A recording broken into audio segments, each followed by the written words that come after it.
ইসলামী আন্দোলন বাংলাদেশে দায়িত্ব নিযুক্ত হয় সাংগঠনিক আল্লাহ তাআলাকে সাক্ষী রেখে ওয়াদা করছি যে আমি আল্লাহ তাআলার সন্তুষ্টির উদ্দেশ্যে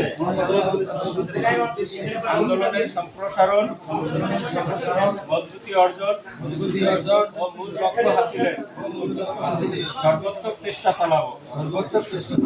আন্দোলনের নীতিমালা ও নিয়ম শৃঙ্খলা যথাযথভাবে মেনে চলব।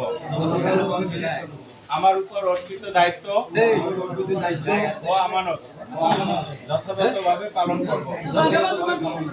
আল্লাহ তাআলা আমাকে এ ওয়াদা পালন করার তৌফিক দান করুন।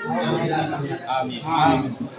আসসালামু আলাইকুম। দাসপাড়া মুজাহিদ কমিটির নূতন সদস্য কমিটি গঠন শপথ গ্রহণ অনুষ্ঠান শেষ হলো।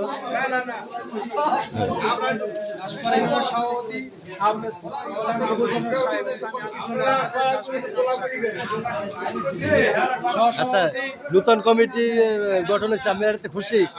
ইনশাআল্লাহ ইনশাআল্লাহ আগামী দিনের চেয়ারম্যান দাসপাড়া হাত আচ্ছা, আল্লাহু তাকবীর।